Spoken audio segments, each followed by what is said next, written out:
બનાસકાંઠામાં થયેલ ચકચારિત મર્ડરના ગુનામાં સંડોવાયેલા કુખ્યાત આરોપી અનિલ કાંઠીની સુરત ક્રાઇમ બ્રાન્ચે મુંબઈથી ધરપકડ કરી લીધી છે।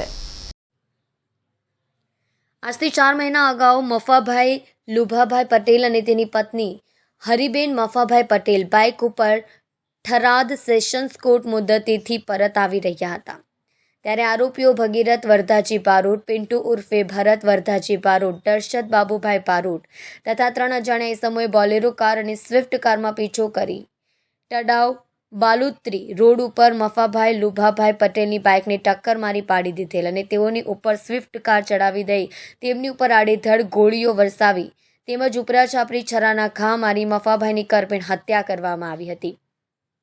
આ ગુના બાબતે બનાસકાંઠાના માવસરી પોલીસ સ્ટેશનમાં ગુનો નોંધાયેલ હતો। આ ગુનામાં સંડોવાયેલ અને વોન્ટેડ આરોપી અનિલ ઉર્ફે અરવિંદ કાંઠી મુંબઈમાં સંતાયેલ હોવાની આધારભૂત હકીકત મળતા જ સુરત ક્રાઇમ બ્રાન્ચની 2 અલગ અલગ ટીમો મુંબઈ રવાના થઈ હતી અને મળેલ બાતમી હકીકતને આધારે મુંબઈ વિરાર હાઈવે ઉપરથી અનિલ કાંઠીની ધરપકડ કરી હતી। ગઈ વર્ષે 27/10/2023ની રોજ થરાદ બાજુ એક મર્ડર થયેલા હતા। આ મર્ડર મફતભાઈ પટેલનો થયો હતો અને એનો મારવાવાળા જો ભગીરથ બારોટ એનો માણસો અને અનિલ કાઠીનો માણસો અને એના શૂટર્સ હતા। આ બનાસકાંઠામાં થરાદમાં એ બાબતમાં મર્ડર પણ દાખલ થયેલા છે અને એની હિસ્ટ્રી એવી છે કે મફતભાઈ પટેલે 2016માં ભગીરથ બારોટના ફાધરનું હત્યા કરી હતી અને આ જ્યારે કોર્ટમાં જતા હતા ત્યારે રસ્તામાં ગેંગે એનો પીછો કર્યો, એને ટક્કર માર્યો અને પછી એને ઉપર ફાયરિંગ પણ કરી।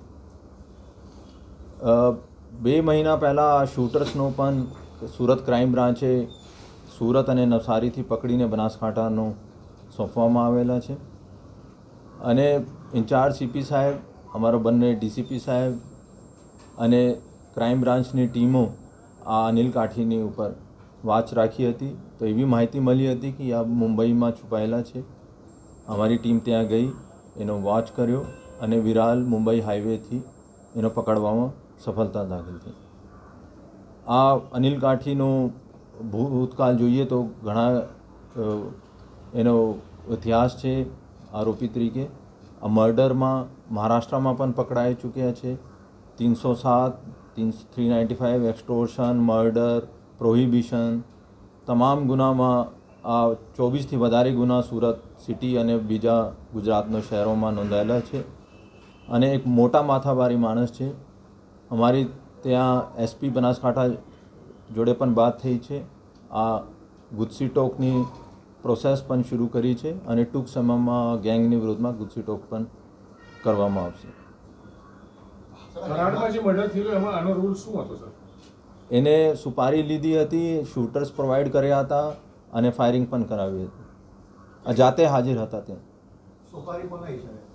આ ભગીરથ બારોટની થ્રુ લીધી હતી અને એને 10 લાખ રૂપિયા એડવાન્સ પણ આપ્યા હતા। સુપારી 25 લાખની હતી અને 10 લાખ એને એડવાન્સ લીધા હતા।